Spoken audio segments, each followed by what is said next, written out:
Hello, everybody, and welcome back to the P1 podcast with Matt and Tommy. And we are here today to chat about an absolute banger of a Canadian Grand Prix. And I'm glad I'm wearing some clothes. So am I. For audio listeners, you're like, what on earth are you talking about? I'm, of course, wearing a Ferrari top, which I'm really glad I've decided to wear. But I was committed. I'd managed to sort of regain my composure and my delirium going into the race after a very poor qualifying. And look what that did. Yep. Wasn't the greatest. And, you know, we really cursed it this weekend with all the kind of like, oh, they're going to win the Constructors' title. But to put a silver lining on the pain, I guess the race was so damn good that it's not like we're going to just go on and on and on about Ferrari because there's so much to talk about. So I'm looking forward to this 4-hour podcast. Well, we'll see, because usually the more boring, the longer. So this will be actually a 20-minute podcast. Okay, well, why don't you start with your most memorable moment to kick us off, Tommy? It was everything. The whole race. No, well, that can't include Ferrari then. You can't throw Ferrari into everything. Okay. Good. Well, okay. But just my word, I have waited for a race like that for what feels like so long now. We were discussing, I think it was in our predictions podcast about, do you remember when Montreal used to be this absolute carnage race every year where there was loads of incidents, people spinning off, people overtaking, like there was chaos.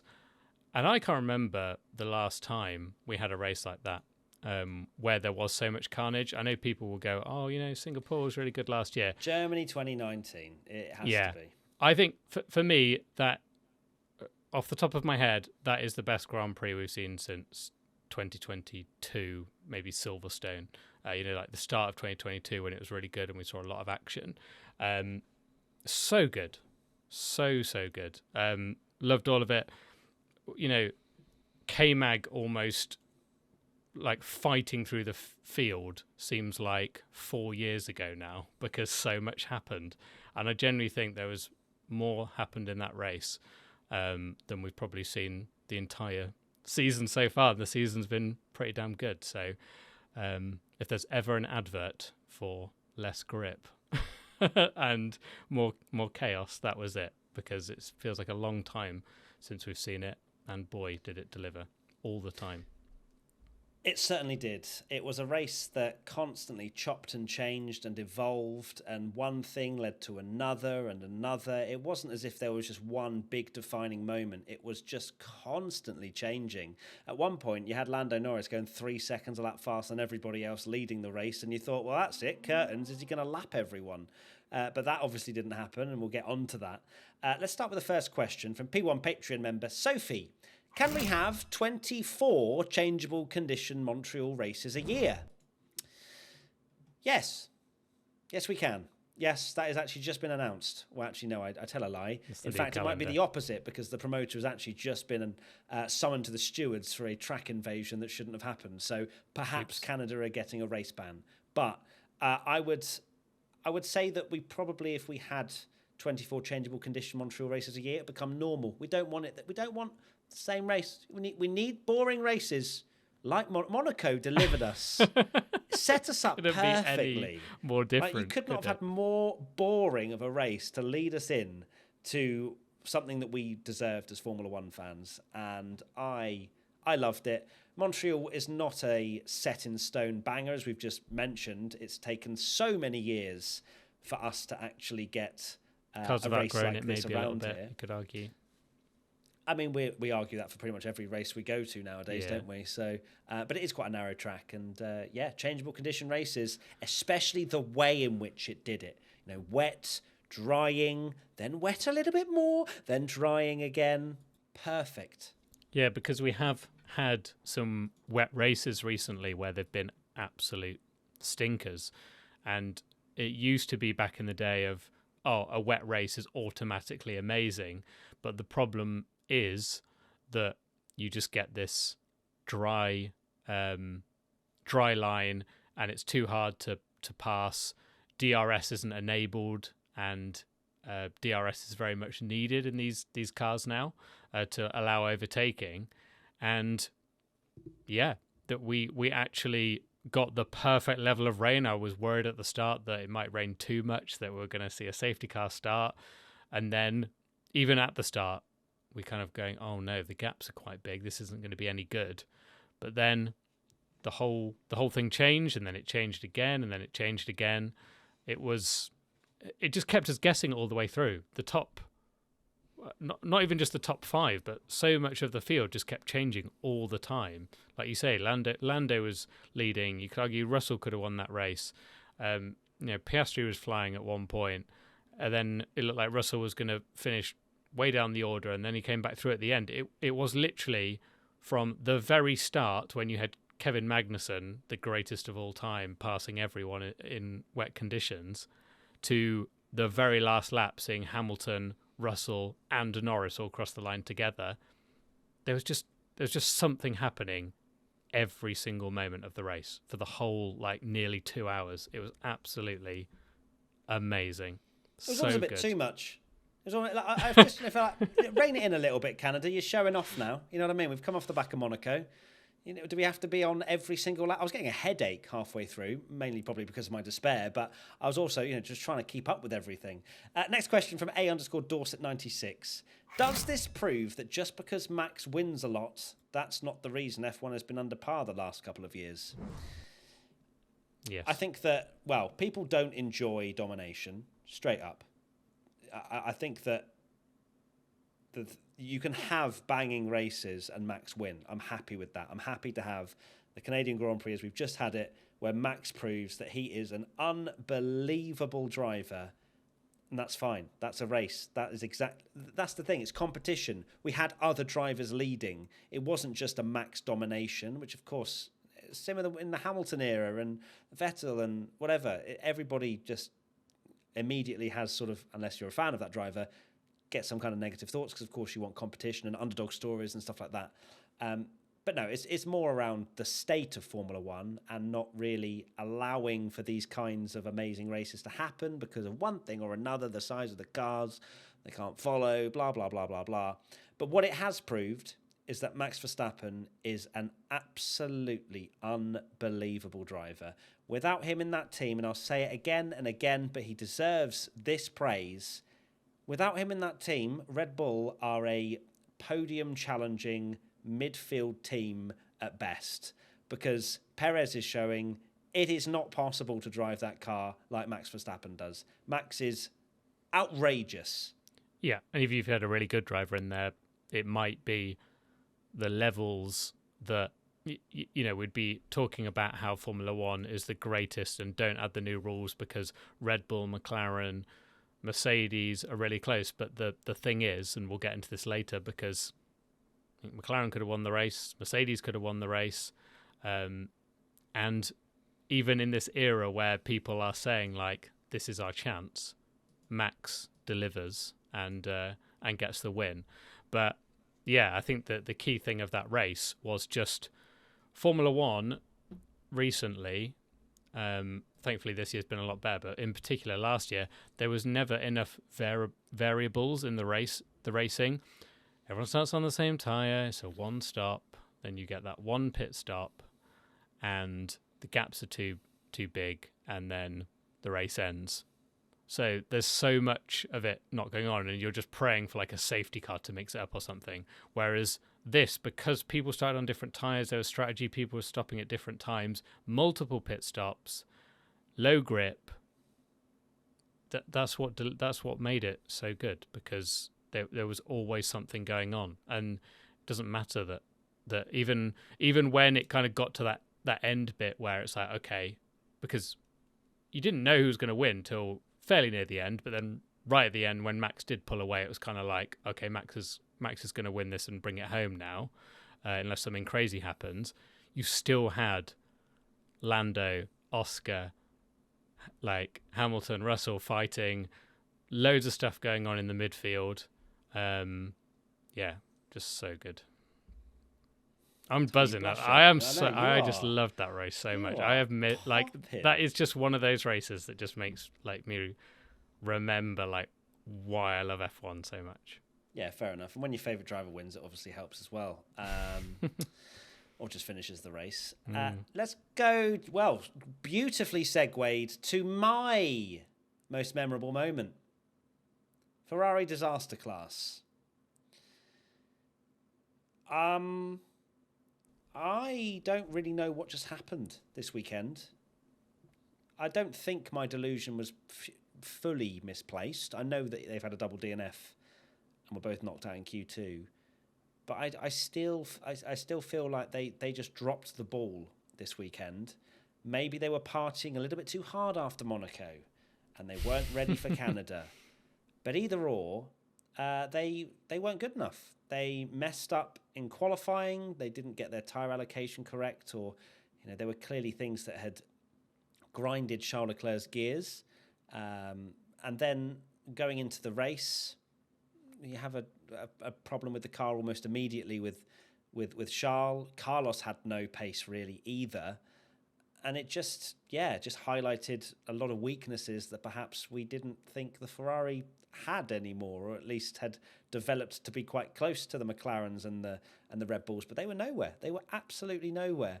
But they messed up on all sides, strategy, on reliability. It was a flashback to 2022, and I didn't like it. Okay, so not again, thank you. Yeah, ironically, it did look like the Ferrari of old, where you can, after the disaster of qualifying, that is a race when it's changeable conditions, there's things going on, people are crashing out and having incidents, and there's safety cars. There was every chance that Ferrari still could have picked up, even if it's not an amazing result, a P6 and 7 for Charles and Carlos or something. But for them to go completely empty-handed, it's just an absolute shocker of a weekend all round. And like I say, it's the mistakes that we've not seen this year, but putting him on the hard tyres, I guess they rolled the dice. But if he'd been on Inters, maybe you think, there's the safety cars come out, he's in the fight again. They fixed the engine issue, and then he's on the wrong tyres. It just must have just felt like, I think after all the joy of Monaco, Charles must have just been like, I'm back in 2022 here, because we're like, that is such a Ferrari, that era, like, Bonotto era of Ferrari, that they're on the wrong tyres. Getting almost laughed at, really. It was just shocking. Question from It's a Galaxy Man. Is this a one-time mistake for Ferrari, or is it a problem? Well, I don't think we can call it a problem because it has been a one-time mistake for Ferrari this year. I don't think we can be too harsh aside from this weekend about how they've been performing this year. We've been lauding them, saying they're efficient, they're the new Mercedes, they're getting every point from every weekend. Charles Leclerc hadn't finished outside the top 4 the whole season. Carlos the same out the top 5 when he actually participates. So, look, teams can have bad weekends. I'm not going to completely lose my mind over this. It hurts right now, of course it does, to go from the highs of Monaco to this. It's really disappointing, especially when certain championships and things were looking reasonably promising. But yeah, it happens. I'm not going to hold it against them for many more days. I might cry myself to sleep for a couple. But after that, it's Spanish Grand Prix time. Charles Leclerc, biggest good surprise.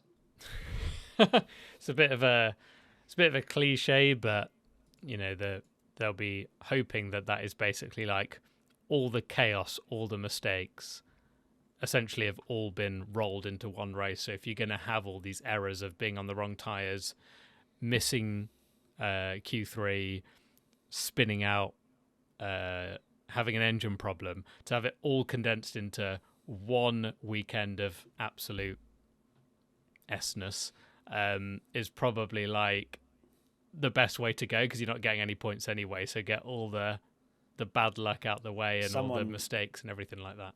someone made a very funny meme, which I think we included in funniest tweets, which was that basically the Monaco curse arrived a bit late, and they just arrived in Canada full force and delivered a lot of pain. But I'll take it. I'll take Monaco curse to arrive a couple of weeks too late, in my opinion. So there you go.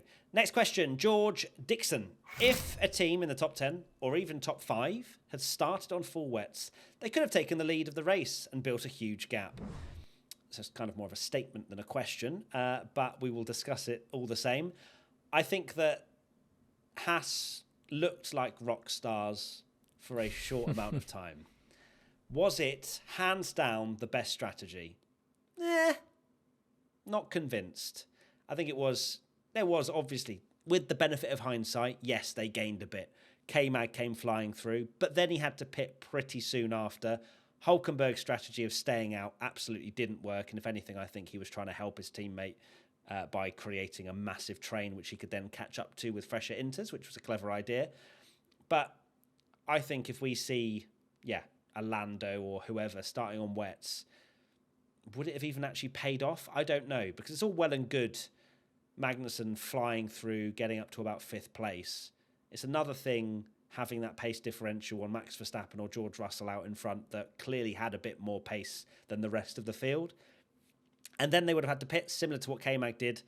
And I'm not sure that would have really done too much. That's my opinion anyway. It wasn't hands down absolutely the best strategy to do. And it wasn't even an obvious thing. It wasn't like 50-50. Haas were the only ones to do it. It was almost like it was a massive risk that could have gone really badly wrong. And although at the start of the race, it was like, oh my God, Haas are the GOATs. This is the greatest strategy of all time. If you take away Magnussen's slow pit stop and say that was a normal pit stop, he'd have probably come out in like 11th or 12th or something, maybe 10th, and he started 14th. So yes, he got all the way up into 4th, and he did gain so much time. So like overall, it is a net gain, but it's like it's such a risk to gain 4 places, and you can kind of argue the fact that you might just be really good in those conditions and make up 4 places anyway. So it would have been a big risk for a top team to do it, because then, of course, if it goes wrong, we'd be sat on this podcast going, "What are you doing? It's so ridiculous! Exactly. Like, don't take the risk." But it was great to see, because boy, did it make the start of the race exciting. There is part of me that's a little bit gutted that we didn't get to see Magnussen go all the way to the front, because I needed to see that just for the image of seeing him chase down the leaders and seeing him P1. And that was the thing, right? That essentially those two drivers started on wets, and because they knew there wasn't going to be another massive rainstorm. Of course, we had a small little shower a little bit later, but starting on the wets was essentially, right, we are 20 seconds behind every single one of these cars. Can we make up this time? And I can understand why the top 10, nor anyone else really, decided to go and roll that dice, because you were committing to an extra pit stop. After having done a lap or two to the grid, you saw Lando, I think, went out on the wets, locked up into the hairpin. It looked like he was really struggling in the McLaren. So it's not a given, as you kind of mentioned there, Tommy, that every team would have had the same result as what Haas did, where they were able to fire up their wets and be really, really quick. It could have been very different.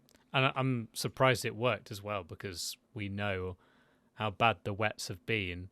And even when, I think we go back to Japan that year, where they started behind the safety car in full wets and everyone wanted to jump straight into the pits on inters, even though there was still so much standing water and it was crazy.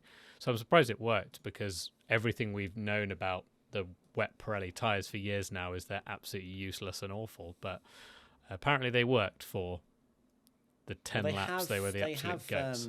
They have changed the wets to try and make them more usable. It's good to see that they're usable, at least. So fingers crossed that if we do get worse conditions than we saw at the start, that we might actually get to start some races and things, because they were fine. Don't get ahead of yourself, mate. Don't get ahead of yourself.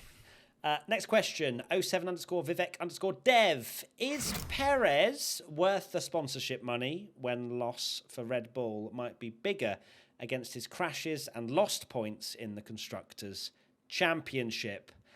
Oh, Perez.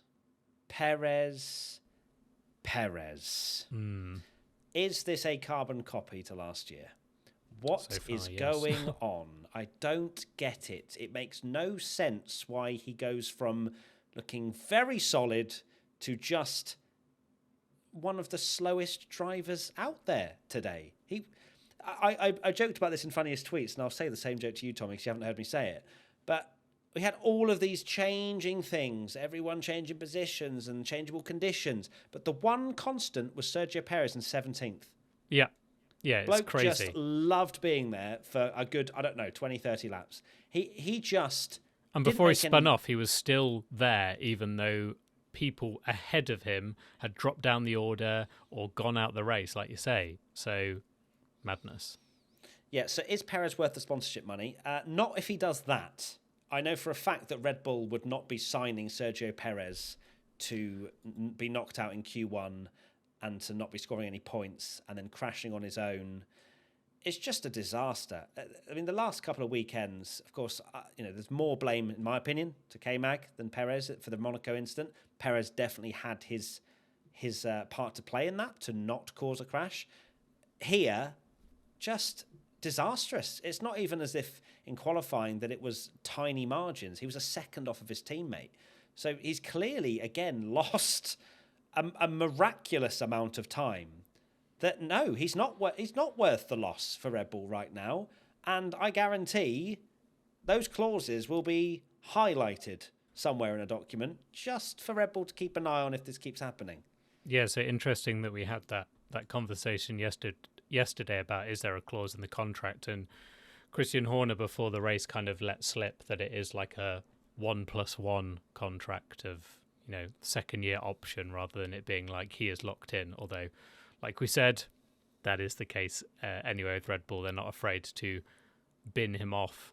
I think Perez, Horner alluded to the fact that Yuki had a great season so far. I think Perez is maybe very fortunate that Tsunoda binned it because that is going to be a cross against Tsunoda's name, because if he'd have finished 7th and had another really good result, it would have put even more pressure and they might really start to consider it. Because the thing with Perez is we go on about the fact that, is he going to cost them in the Constructors' Championship because he's not scoring any points? If he keeps having these crashes and binning it in the wall, because, like you say, Monaco, yes, it was Magnussen's fault, but you put yourself in that position when you qualify at the back at Monaco. And then this one was his fault, that it's all right having a stinker of a race, but then smashing your car in, you're costing, in a budget cap era, development. And the Red Bull is not a clear fastest car anymore. It's a very good car, and it might be better on different circuits, but they have been beatable. And the last thing Max Verstappen needs is for Sergio Perez to be costing the team the chance for them to develop that car and make sure they stay ahead. So yeah, it's all well and good Perez costing his own races, but when Max finds out that Perez crashing is actually costing him as well, he's not going to. He's going to then be not sure that's probably what we want as a team, is it? Like Max is trying to carry the whole thing on his back. Yeah, it's going to be a very interesting one because, of course, Perez having another crash, not a massive one, but still demolishing his rear wing. Those things aren't cheap. So, all adds up. Yes, sad for Perez that he needs to really bounce back in Spain. A lot more of a conventional track. Like you have to perform around there. All the testing we've had over the years, there's no excuses that Perez can't bounce back there. So let's see. Next question, Toffa_8. Should Williams replace Sargent ASAP? Right. James Fowles. I know you're probably not listening, but listen up. You say you want 2 world-class drivers. You say you're going to take Williams to the top. It's time to make a very difficult decision. You did it in Australia. You gave Albon the car. You do it again. Get someone else in that seat. I'm sorry. It is just as Logan. Oh, Q2. Hello. Where's this Logan Sargent been all along? Nope, crashes straight in the race. I know it's difficult conditions, but Williams cannot be taken seriously if they are just purely relying on Alex Albon. Logan Sargent, sadly for him, is not good enough. He's not. He cannot match Albon. He cannot be consistent enough. And a team like Williams need that more than any other team, really, that are trying to just haul themselves into points-paying positions that are so few and far between. It isn't good enough. If they can afford to rip his contract up and get an exciting prospect like Kimi Antonelli, which I'm sure Toto Wolff would be like, yeah, get him in the car. Let's see what he's like. Let's get him up to speed. I think that's as good of a route, if not better, than keeping Logan in, sadly. Yeah, because he's slow and he's making mistakes. It's all right. It's not all right, but if there's potential and they're binning it in the wall, you go, oh well, these drivers have done it. Charles Leclerc, Max Verstappen, they've been through these stages where they have had. That was nice. Well, of you I to said say Max Charles as well. Leclerc's yeah, but nice of you to start with Charles Leclerc binning it in the wall. That's really nice of you. Well, yeah. Put in P1 for you because it didn't happen today. Yeah, Williams. The whole thing with Sargent just hasn't worked at all.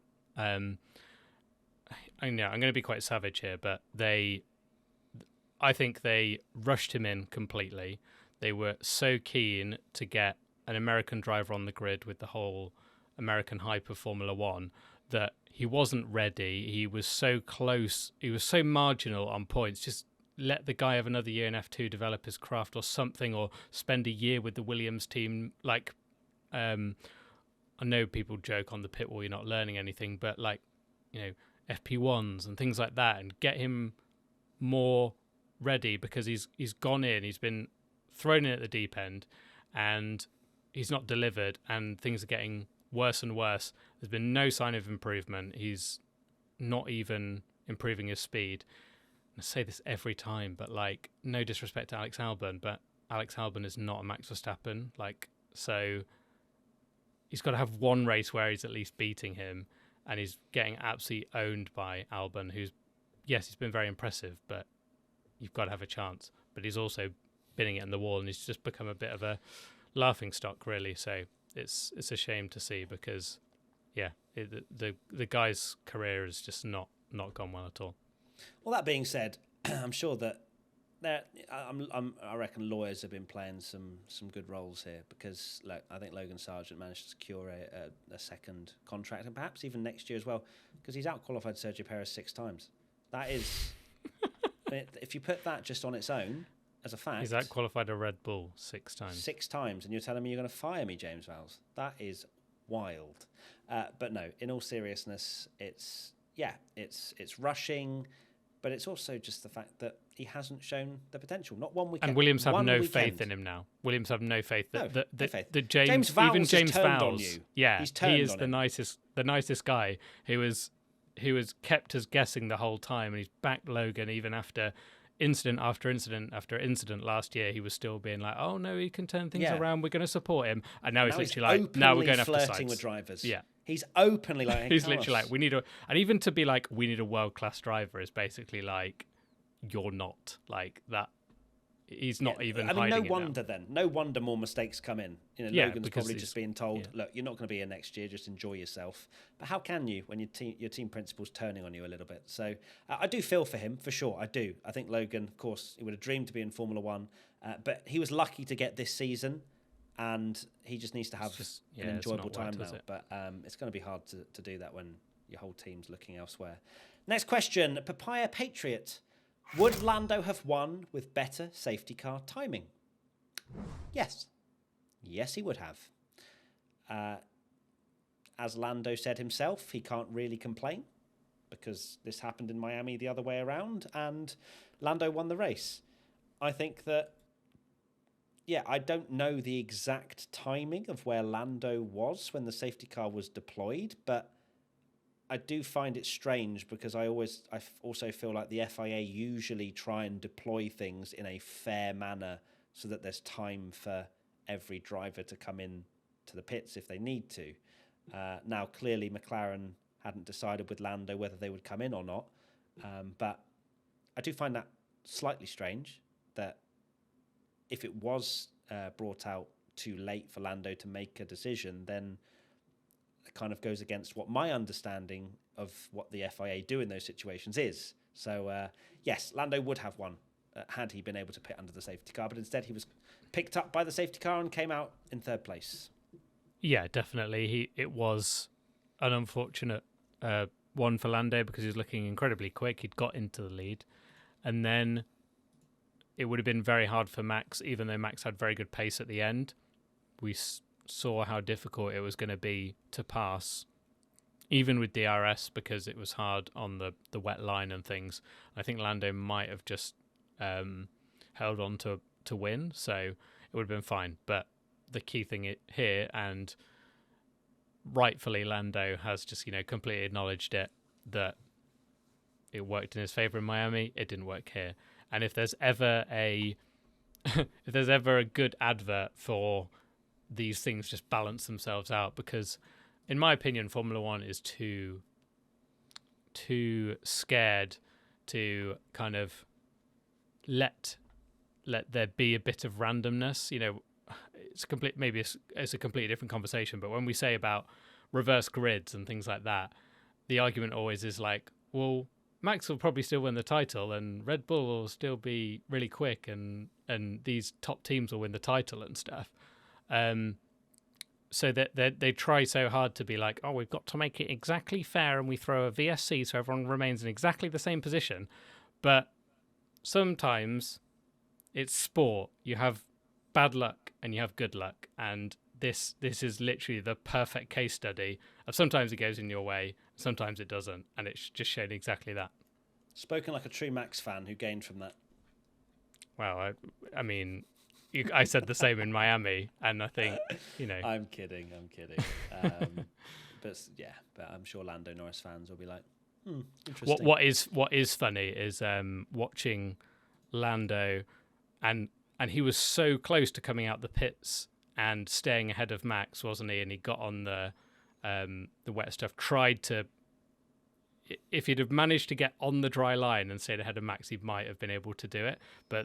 And he spun his tyres round. That was a different moment, wasn't it? Oh, sorry, that was earlier in the race, wasn't it? Yeah, but they were watching that back, and it was funny that they were showing him spinning the tyres up.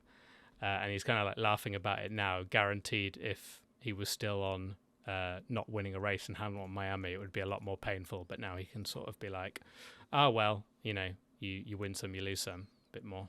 Even though it'd still be a bit like, oh, that is really annoying.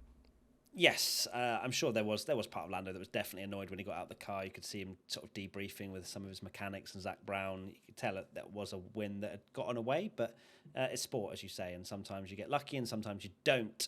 Next question, Dom_EFC. Why did Norris not hang back to allow Piastri DRS in his defence of the Mercedes? It seemed like DRS was enough to survive an overtake. Well, firstly, McLaren told Lando not to worry about Oscar, I'm pretty sure. So he just was told to drive. But also Lando's trying to chase down the leader. This isn't a case of, I think it was Nico Hülkenberg and K-Mag trying to defend 10th place or whatever it was in Miami and giving themselves DRS.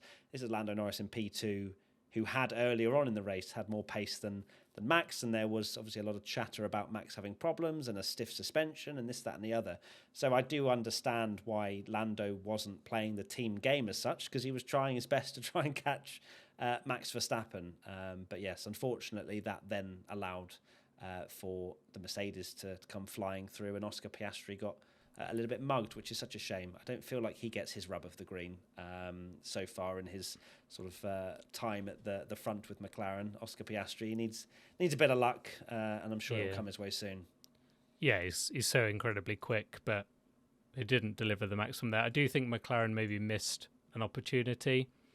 They were fortunate that they had 2 cars in that race, and they could play, maybe a bit of tactics.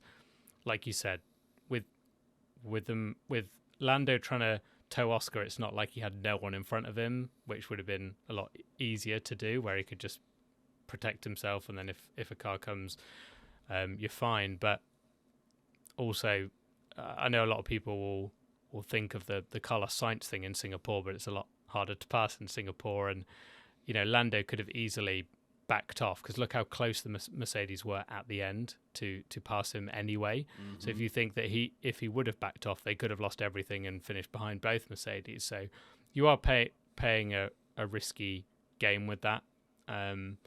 So if they did do it and it went wrong, we'd all be laughing at them. So sometimes in quite a chaotic race, sometimes you kind of have to do your own race. But what I would say, drive. Yeah, you do have to just drive. What I would say is, I cannot believe, and this just maybe just Piastri being too nice, that he essentially got the radio call, and it wasn't saying we're going to switch, but they almost offered, should we switch? Would you be able to keep up with Max? And he was like, no, let me focus on my own race. No way is someone like Max Verstappen not taking that option. It's almost like, and I feel like Lando would do the same. Like, you kind of need to be a bit more ruthless, and yeah, he's probably thinking more of the team game. But if you get offered a free switch on your teammate, I think a lot of other drivers would be, oh yeah, I'm way faster, let me through, 100%. But he was kind of like, no, I need to focus on Russell behind. Yeah, I think also he probably realised at the time, because if my memory serves me correctly, he wasn't really all over the back of Lando, at least when he wasn't. Team radio was delivered. So I'm sure if he went, yeah, Lando's holding me up, and he's a second and a half behind, you're like, well, climb up to the back of him. He was near, but then he kind of dropped back a bit, didn't he? And then he was kind of losing onto him. So. And Oscar's just not that kind of guy. I think if he has the pace, he would be like, yeah, sure, but he's not going to try and BS his way to Lando letting him through, and I'm sure Lando would have had his own say as well had they put the request in to swap positions, which would have been very dangerous in itself, considering the fact there was a Mercedes hunting him down as well. Next question, the real Deco_Y. How clear is that Red Bull no longer has the best? How clear is it that Red Bull no longer has the best car, but Verstappen is just the best driver? I said it earlier, I'll say it again. Max Verstappen, at least in that Red Bull, in the way in which it's developed, there is no better combination. Max Verstappen carries that team. He shows it time and time again, and I do not take any note of people that say that Red Bull is clear. Yes, maybe in Bahrain it was, and that's why he won by an absolute country mile. Now it is not. I am actually convinced that the Red Bull is not the fastest car. And it's close, but I think Verstappen is making the difference, especially in races like that, where it's changeable conditions, it's all about the feel. Max is just, he's one of a kind. He really is. Yeah, it's so impressive that he's managed to win that race when... This is the thing I always mention about that era where Max, every time he got a sniff when it was the Mercedes dominant era, he would actually take the win. And you've got people like Lewis Hamilton in the interview afterwards basically being like, we could have won that race. But they didn't. And who won? Max Verstappen again. Mm-hmm.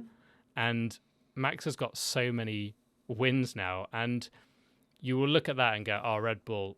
We'll look back on this era and just think that Red Bull had the best car all the time, because, oh my word, that stat, he's won 50 races in the last 75, which is unbelievable. But it's not always been, you'll kind of think to that Bahrain race where they were 40 seconds up the road.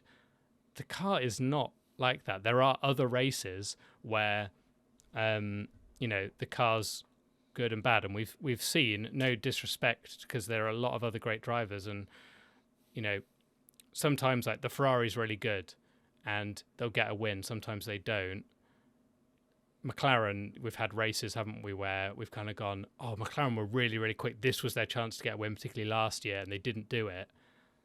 There's so many races where it's touch and go with Red Bull if they're the fastest car, and sometimes they weren't even the fastest car. And more often than not, Max Verstappen still wins the race. And you can say it's luck and always had a great, fortunate safety car and all this kind of stuff. But the guy's just an unbelievable driver, and he's going to go down as one of the all-time greats. That's the reason why he destroys all of his teammates. Since he's become this prime Verstappen, he destroys them all. And yeah, like we're all here. Slouches. There's never, exactly. I think that's, with the greatest.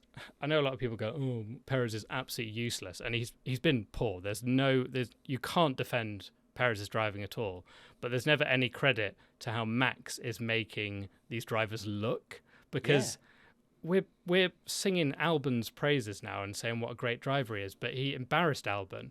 Same with Perez. Perez was the driver that replaced Albon, and we were all like, Perez is the GOAT. He should be in a top team. He's amazing. And he's making Perez look like Logan Sargent at the moment. Like, you've got to give credit to Max as well, because he is just delivering all the time in that car. You absolutely do. Next question, P1 Patreon member R-Sport. Did George just need to manage his tyres better in each of the stints to win? George Russell and Lewis Hamilton, as Tommy sort of alluded to, both should and could have won that race. George more so, I think, just purely because he started on pole position. He was in the mix, looked like he was quite quick, but made mistakes. Again, Lewis Hamilton said he drove one of the worst races he's ever driven. It's like, Jesus, how bad was your race? Because I saw none of it.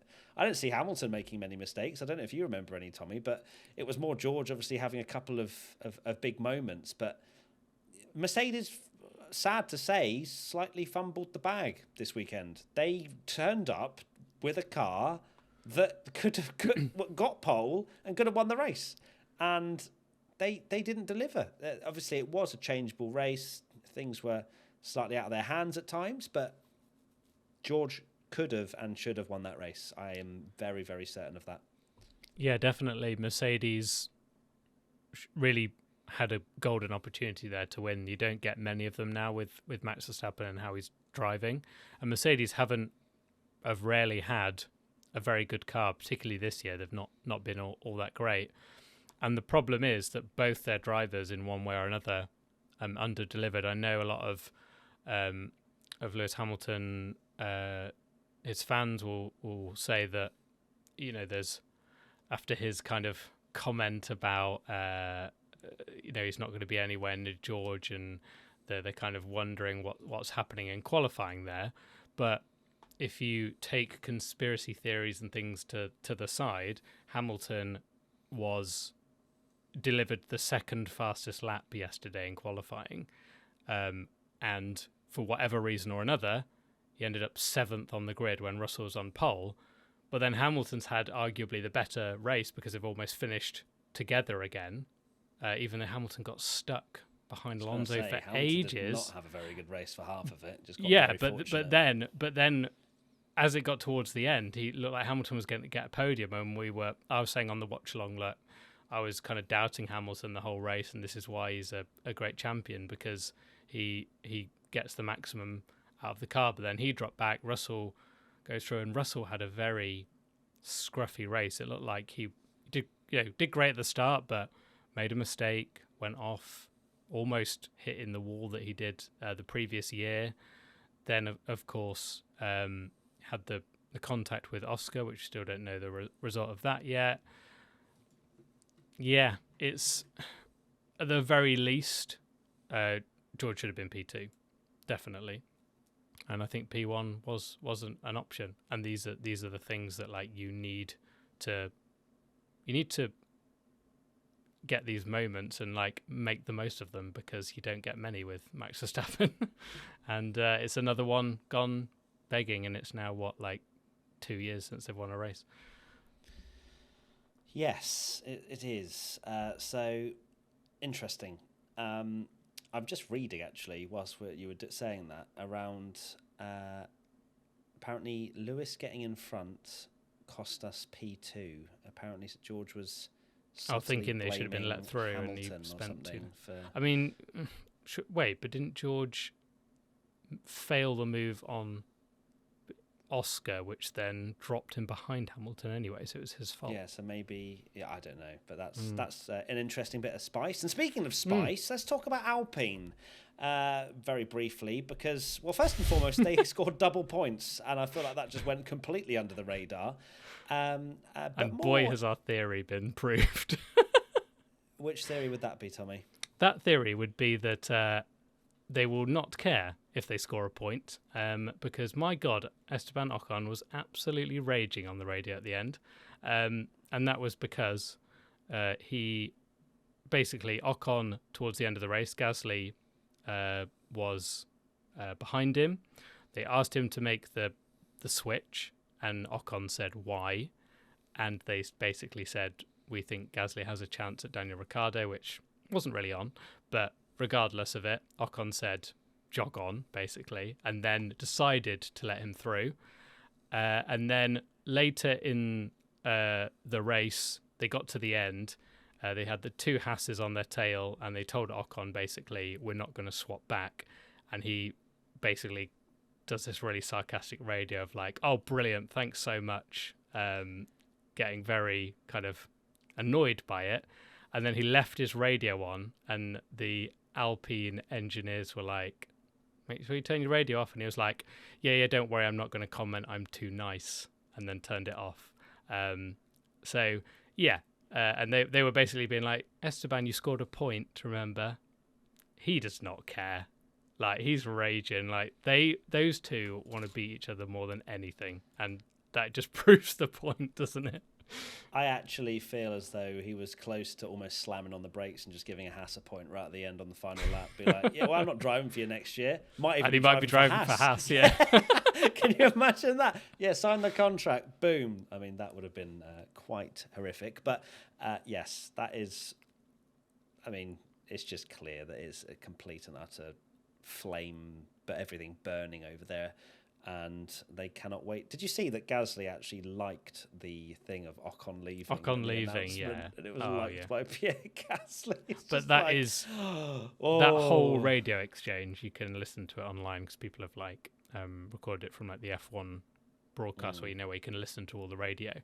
And 100% that's a Drive to Survive episode next year. Like the way they're talking about it, and yeah.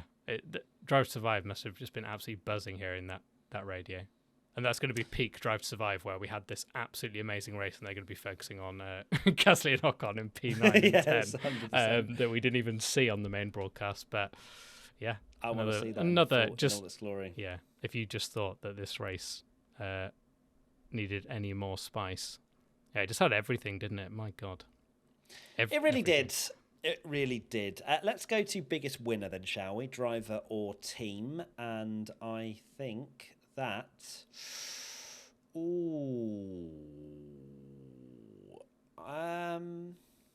yeah, it's a weird one. I think it's Max Ricciardo. Verstappen. He won a little bit. He did actually. And actually, he did win because Yuki really messed up there at the end. And that is, as soon as I saw that happening, I was like, no, that, was it Mexico last year where he was really, really quick and he should have just held behind and settled for points? And it's so boring because this is why I support Yuki Tsunoda, because I don't like those kind of drivers that just settle for points. Yeah. But when you're trying to impress the big team at Red Bull and Sergio Perez is going backwards into the wall, you need to not go backwards into the wall yourself. Yeah. And unfortunately, he did. Yes. Danny Rick, yeah. Danny Rick, I think. We'll give it to him. Obviously, Max Verstappen gets an honourable mention. Maybe. And you would think Mercedes finishing third and fourth would be a shout, but no, they should have finished first and second. Biggest loser, Ferrari moving on. Yeah. It's between them and Perez, but I think Perez got fortunate that Yuki also crashed, because otherwise it'd have been probably fired on the spot. Because I saw the things and like people doing jokes about like them just shredding his contract straight away and stuff. But oh god, he needs to bounce back big time in Spain. Yes, he does. Not bounce off the wall, bounce back as in do well. So, okay, biggest loser Ferrari, though, because, I mean, that is a fall from grace if I've ever seen it. Now, let's look back at our predictions that we made and see how we stack up. I am on 25 at the moment. Tommy is on 21. Biggest good surprise, I said Charles Leclerc. So that is quite possibly the worst biggest good surprise that's ever been done on this podcast. So that is surprisingly 0 points. And I went for Lance Stroll, who actually had quite a good race. I will allow it because I'm quite far behind. No, we're not massing this. But also I do think it is a good surprise because look, Aston actually did well, and normally when Aston do well, it's Alonso getting points and Stroll nowhere. Yeah. And in a race that's a wet race, he was very close to his You don't need teammate. to explain yourself anymore. If you do, I might take it away from you. Well done. There's a point for you for Lance Stroll. Biggest flop. Oh, God, you absolute. I'm not leaving. Biggest flop never left. Monaco was Oscar Piastri Leclerc. I'll say it time and time again. We're back, baby. Sorry, Yuki. I did, in the watch-along, slightly laugh when I saw him going down. That not for his own demise at all, but the fact of when it was the most unbiggest flop ever. Up until Yuki that point, Tsunoda was not on for a flop. Can we also confirm the biggest flop does not mean the biggest flop of the weekend? It just means a rather large flop. But we're not going to call it a rather large flop because that's rubbish.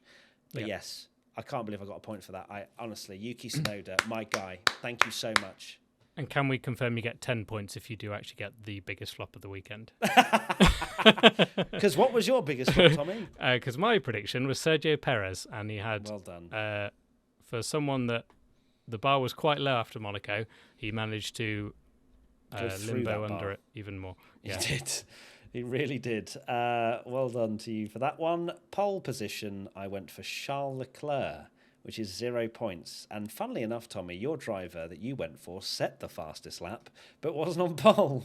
Yes, that's half a point, surely. No, get in the bin, pole position. No. So, yeah, it was George Russell who got pole. Right, our top three. Imagine if we predicted that, by the way. Yeah, that would have been amazing. Yeah, it's going to be a dead heat. That was our one crazy prediction. That is 1,000,000 points if that was ever going to come in. Top three then, in third place, and it was looking good for me, but it no longer, Oscar Piastri. That is 0 points, sadly, for myself and for Oscar. It wasn't looking good for me at any point with this one. P3, I went for Charles Leclerc, which he was actually running third at one point when he was getting lapped.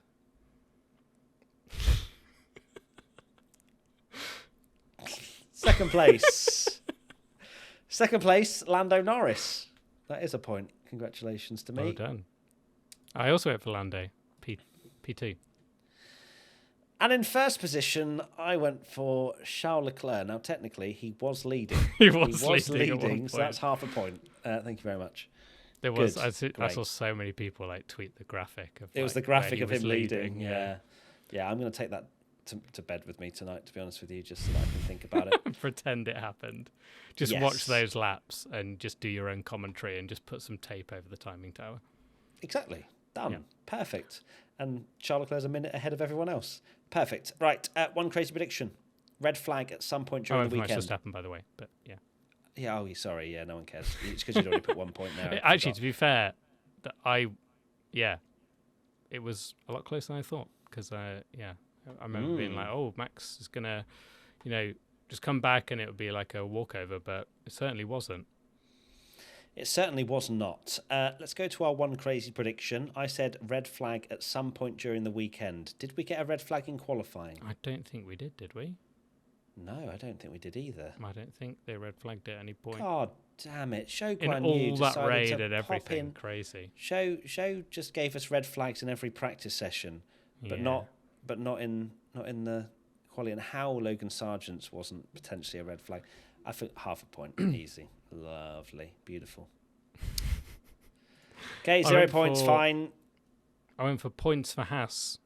Which, how that did not end up with them scoring when Magnussen was 11th and 12th. I know, Ocon, you could have done me a solid and just yeeted Gasly at the final corner. And Can you imagine I know we wanted to, but Yeah, my God. They were. So no points. Yeah, for you they were either. half a second off points, but you don't get a point. You do not. 3 creative predictions from you, wonderful lot. First and foremost, C Flash Racing, Hamilton wins. I know we kind of half laughed that off, and it could have genuinely happened had he delivered a good race. James Reese, 83, Verstappen in the Wall of Champions. Now, I reckon James could actually argue half a point here because Verstappen definitely hit the Wall of Champions. He did. So hit let's the Wall give of half Champions. a point. Let's give half a point. An 888 Oliver. 5 different teams in the top 5 on Sunday. No, Mercedes ruined that. Sorry. I mean, there technically was 5 different teams in the top 5 on Sunday at various points, but not when it finished. Yeah, let's not try and scrape half a points and quarter points for everyone. But unlucky for Eliwa on that one. And that is it. We're done. That is somehow wrapped up. I'm sure we've missed out about 75% of what happened in that race, but we've nearly come up to an hour of chatting. Let me just quickly run through in my brain.